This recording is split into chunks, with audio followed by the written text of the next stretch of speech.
donc, vous l'avez compris, le microbiote joue un rôle très important pour beaucoup de fonctions très importantes de notre corps, le métabolisme, et vous entendrez parler plus tard avec l'obésité et le diabète, les fonctions immunitaires, la protection contre un certain nombre de pathogènes. Vous entendrez aussi tout à l'heure une présentation sur les liens avec le cerveau, donc vraiment quelque chose qui est un acteur important pour le bon fonctionnement de notre organisme en général. Et donc forcément, si ce microbiote est altéré, on peut imaginer qu'il puisse jouer un rôle dans un grand nombre de pathologies, un grand nombre de maladies. Des maladies inflammatoires, je vais vous parler notamment des maladies inflammatoires de l'intestin comme la maladie de Crohn ou la rectocolite hémorragique, mais aussi des maladies métaboliques, pourquoi pas des maladies neuropsychiatriques également. Si c'est un acteur dans les maladies, eh bien ça peut être une cible thérapeutique. On peut essayer d'aller moduler ce microbiote pour avoir une influence de préférence bénéfique sur les maladies. Il y a plusieurs manières par lesquelles on peut essayer de moduler le microbiote. On peut utiliser des probiotiques, des prébiotiques, vous en avez déjà un petit peu entendu parler. Et puis l'approche qui est, on va dire, la plus radicale, c'est ce qu'on appelle la transplantation de microbiote fécal. Le concept en soi, il est extrêmement simple. Il s'agit de remplacer un microbiote qui est altéré, qui est anormal, dont on pense qu'il va jouer un rôle dans une maladie, par un microbiote sain, en espérant avoir des effets, bien sûr, positifs. D'abord, je vais vous parler de la pratique, parce que c'est souvent quelque chose qui fait un peu fantasmer, on a des idées un petit peu étranges. Vous allez voir que c'est finalement extrêmement simple. En fait, la partie la plus complexe dans la transplantation de microbiote fécal, c'est d'identifier des donneurs. Des donneurs parce qu'on doit leur faire des bilans extrêmement larges, bien plus complexes que ce que l'on fait pour un don du sang. Et trouver un donneur qui est apte, entre guillemets, à donner, c'est vraiment le plus compliqué, et je ne vais pas rentrer dans les détails de la sélection. Ensuite, on va partir de sel, évidemment, que l'on va homogénéiser dans du sérum physiologique, c'est-à-dire dans de l'eau salée, tout simplement. Ensuite, on va filtrer de manière assez simple. L'objectif, c'est pas de retirer quoi que ce soit, c'est juste d'avoir une solution liquide, de ne pas avoir des résidus solides. On obtient une solution qui ressemble à ça. Et ensuite, on va congeler cette préparation avec ce qu'on appelle un cryoprotectant. Un cryoprotectant, qu'est-ce que c'est? C'est juste un agent qui va permettre de garder les bactéries vivantes, même une fois qu'on les a congelées. Ensuite, on met cette préparation donc au congélateur et en quarantaine en attendant d'avoir les résultats des différents bilans qui sont réalisés. Et une fois qu'on a un bilan qui nous paraît correct, eh bien, on va pouvoir utiliser cette préparation pour faire une transplantation fécale. Et ça peut se faire de différentes manières. Très souvent encore, ça se fait via une coloscopie. Ça peut aussi se faire par le haut avec un sonde qui va passer dans l'estomac et ensuite au début de l'intestin. Ça peut se faire par un lavement, tout simplement par le bas, ou encore avec des gélules. Et donc là, on les avale tout simplement. Donc vous voyez que en pratique, ça n'a rien de très compliqué. Je ne dis pas que c'est ragoûtant, mais c'est pas compliqué. Et en plus, ça n'a rien de très nouveau, puisque là encore, comme Gabriel vous a parlé de médecine asiatique, là c'est de la médecine chinoise, 4e siècle. Eh bien, il y avait déjà des médecins qui avaient remarqué qu'en administrant des sels, on pouvait avoir des effets thérapeutiques sur notamment des épisodes de diarrhée particulièrement sévères. L'histoire de la transplantation fécale un petit peu plus moderne, c'est la fin des années 50, avec des cas d'infection intestinale qu'on appelle colite pseudomembraneuse, qui ont été traités par transplantation fécale. Et puis, dans les années 80, là encore, des nouveaux cas d'infection, toujours en fait à la même bactérie qui s'appelle Clostridium difficile, qui était également responsable de ces colites pseudomembraneuses, mais à l'époque, on ne connaissait pas la bactérie en question, on s'en est rendu compte que peu après. Et puis, entre 83 et 2013, une trentaine d'années, au cours desquelles il y a eu comme ça des centaines de cas décrits dans la littérature médicale, d'infections toujours à cette bactérie Clostridium difficile, traitées efficacement par transplantation de microbiote fécal. Et puis, ce qui a vraiment changé les choses dans la recherche sur ce type de traitement, c'est la première étude bien réalisée qui a été publiée en 2013, dont je vais vous donner juste un résultat très simple. Juste un mot d'abord sur cette bactérie dont je vous parle depuis une minute, Clostridium difficile. C'est une bactérie que l'on trouve dans l'intestin d'énormément d'adultes. On dit au moins 3%, c'est probablement sous-estimé, c'est probablement plus. On en trouve également dans l'environnement, il y en a un peu partout. Et cette bactérie, dans l'intestin, elle va pouvoir se développer, proliférer, lorsque le microbiote va être perturbé. Et une des situations les plus fréquentes, c'est lorsqu'on va prendre des antibiotiques, on va perturber notre microbiote, et cette bactérie va en profiter pour proliférer et être responsable d'une infection.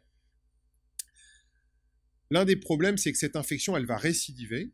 Et donc, l'étude dont je vous parlais, qui a été publiée en 2013, c'est la première étude qui a évalué de manière sérieuse la transplantation fécale dans cette indication. Et pour cela, eh bien, on a comparé les auteurs, qui est une équipe hollandaise, a comparé le traitement classique de cette infection, qui est la vancomycine, un antibiotique, à la transplantation fécale. Et donc, ce que vous voyez, c'est que les patients qui ont été traités par le traitement standard, la vancomycine, ont guéri dans 20 à 30% des cas, alors que les patients qui ont reçu une voire deux transplantations fécales ont guéri dans 80 à 90% des cas. D'un point de vue médical, c'est absolument extraordinaire de voir une efficacité aussi importante. Et donc, très rapidement après la publication de ces résultats, l'utilisation de la transplantation fécale a été recommandée pour le traitement de ces infections à Clostridium difficile récidivantes, à la fois dans les recommandations nord-américaines, mais aussi européennes. Et donc, aujourd'hui, la seule indication reconnue de la transplantation fécale, ce sont ces infections récidivantes à Clostridium difficile. C'est la seule et unique indication pour laquelle on peut faire de la transplantation fécale dans le cadre du soin. Tout le reste, c'est de la recherche. Et aujourd'hui, il n'y a pas assez de données pour l'utiliser dans le cadre du soin. Mais néanmoins, on a quand même des données disponibles sur certaines autres maladies. Les maladies inflammatoires de l'intestin, dont je vais vous en dire un mot, le syndrome de l'intestin irritable, le syndrome métabolique, et peut-être que vous en saurez plus un peu plus tard. Et puis, il y a d'autres maladies encore, un peu plus compliquées. Mais la maladie en dehors de l'infection à Clostridium difficile et les maladies pour lesquelles on a le plus de données, ce sont les maladies inflammatoires de l'intestin, comme la maladie de Crohn et la rectocolite.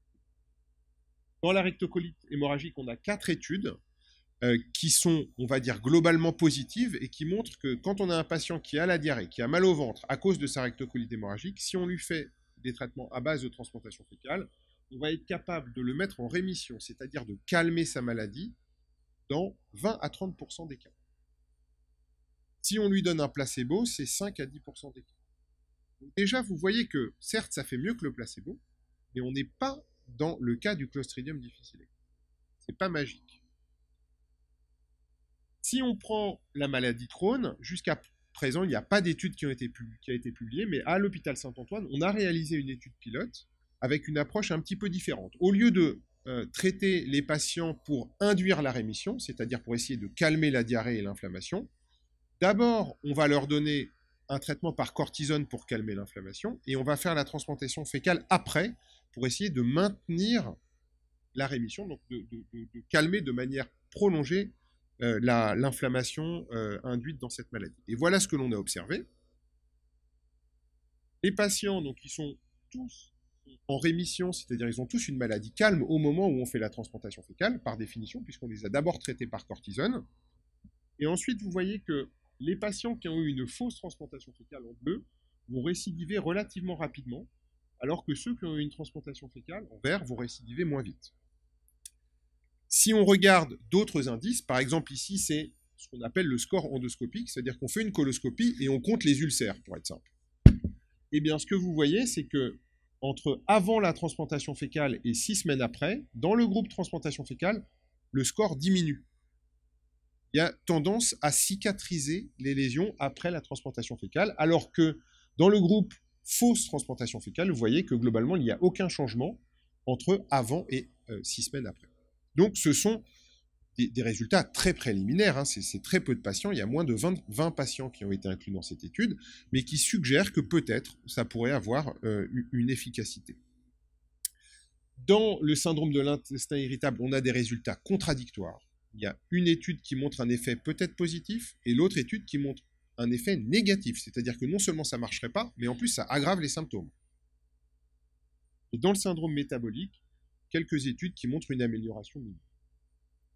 Dans les autres indications pour lesquelles on n'a pas d'études bien faites encore, on a peut-être un petit signal d'efficacité, mais c'est vraiment extrêmement préliminaire et extrêmement partiel. Tout ça pour dire que le microbiote, comme vous l'avez compris, c'est un acteur important dans la santé et dans les maladies, mais ce n'est pas le seul acteur.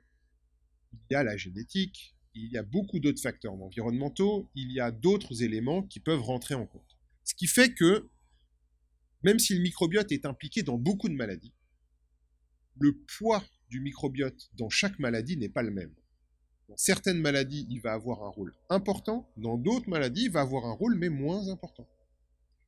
Et donc, on peut imaginer une figure de ce type. Vous avez le rôle du microbiote qui peut être très important ou au contraire beaucoup plus faible. Vous avez des maladies comme l'infection à Clostridium difficile. Là, c'est une maladie qui est quasiment exclusivement liée au microbiote. Et donc, cibler le microbiote, que ce soit par la transplantation fécale ou peut-être par des approches plus simples à l'avenir, ça a une très grande efficacité. Honnêtement, c'est quasiment magique de faire une transplantation fécale chez un patient qui a une infection à Clostridium difficile, c'est quasiment magique. Ça marche à tous les coups. Et puis, vous avez des maladies où le microbiote a un rôle important, mais ce n'est pas le seul rôle, ce n'est pas le seul acteur. Typiquement, la maladie Crohn et la rectocolite hémorragique. Et là, on voit, on a quand même des signaux qui s'accumulent pour dire que oui, cibler le microbiote, ça peut avoir un rôle, mais vous avez vu, ce n'est pas du tout les mêmes taux d'efficacité qu'avec le Clostridium. Donc, il va probablement falloir, dans ces maladies, eh bien, cibler aussi, c'est ce qu'on fait déjà depuis des dizaines d'années, les autres composants de la maladie, et donc notamment l'immunité. Et puis, vous avez des maladies qui sont encore plus compliquées, où peut-être certains patients, eh bien, dans le syndrome de l'intestin irritable, ils ont peut-être le microbiote qui joue, et puis d'autres patients où le microbiote n'est pas du tout impliqué. Et donc là, on va avoir besoin de médecine personnalisée, identifier ceux par lesquels peut-être on va pouvoir cibler le microbiote, et puis les autres. Et puis, il y a d'autres maladies, je les ai mis ici sur la figure, mais honnêtement, je ne saurais pas où les mettre, où le microbiote, il joue un rôle, mais là encore, ce n'est pas le seul acteur. J'ai mis les maladies neuropsychiatriques et les maladies métaboliques ici, mais il est tout à fait possible que certaines maladies neuropsychiatriques soient ici, certaines maladies métaboliques soient ici aussi. On ne sait pas exactement où les mettre aujourd'hui.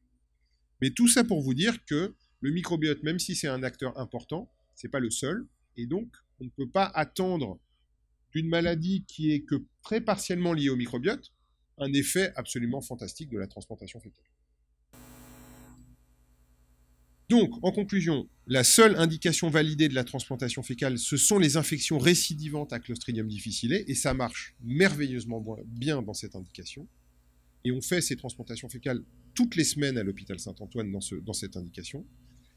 On a des premiers résultats qui sont positifs et encourageants dans les maladies inflammatoires de l'intestin. Néanmoins, la modalité de la transplantation fécale dans ces maladies reste à déterminer, et il y a encore beaucoup d'études en cours pour déterminer comment faire, chez quel patient, dans quelle indication précise. Et puis dans toutes les autres indications potentielles autres, on a des données, mais c'est clairement insuffisant pour le faire, en tout cas dans le cadre du soin, et on a encore besoin de beaucoup de recherche. La recherche, ça tombe bien, elle est extrêmement active. Ici, c'est des données actualisées il y a 2 jours. Tous les essais de transplantation fécale actifs, je ne parle pas des essais qui ont déjà été faits, c'est toutes les recherches en cours portant sur la transplantation fécale. Vous voyez qu'il y a une centaine d'études en Amérique du Nord, une grosse trentaine en Europe, presque une trentaine en Chine. Et nous-mêmes à Paris, et notamment à l'hôpital Saint-Antoine, on est très actifs. L'étude dont je vous ai parlé est en cours de publication. On vient de commencer une grande étude dans la rectocolite hémorragique avec un schéma assez similaire dont l'objectif est là aussi de maintenir la rémission après un traitement par cortisone. Et là, on va inclure 130 patients à travers toute la France. Et puis, on espère pouvoir commencer début 2020 une grande étude également dans la maladie de Crohn qui a été financée grâce à une fondation américaine qui s'appelle Hemsley. Et là aussi, il s'agira d'utiliser la transplantation fécale pour maintenir la rémission chez des patients qui sont sous des traitements immunosuppresseurs. Bien sûr, la transplantation fécale, c'est très séduisant, mais il faut avouer qu'on ne contrôle pas bien ce qu'on fait, on ne sait pas exactement ce qu'on donne aux patients, il faut être clair. Et donc l'avenir, c'est probablement d'identifier, notamment grâce à ces études, quelles sont les bactéries, les champignons, les molécules qui sont porteuses des effets thérapeutiques, de pouvoir les produire dans des usines, de les mettre dans des gélules et de les administrer de manière régulière en sachant et précisément ce qu'on donne aux patients avec donc l'espoir d'avoir des effets thérapeutiques. Et c'est ce qu'on appelle les probiotiques de nouvelle génération qui viennent de l'intestin. Et puis si on comprend encore mieux comment ça marche, eh bien, tout ça, ça passe par de la chimie, hein, ça reste des molécules chimiques qui ont des effets. Et donc si on peut identifier les molécules impliquées, eh bien, on peut aussi les donner directement aux patients. C'est ce qui a été fait par l'industrie pharmaceutique pendant des années en allant dans la forêt amazonienne, identifier des molécules, les tester pour voir si elles avaient des effets. Et bien là, c'est exactement pareil, sauf que la forêt amazonienne, elle est là. Voilà, je vous remercie.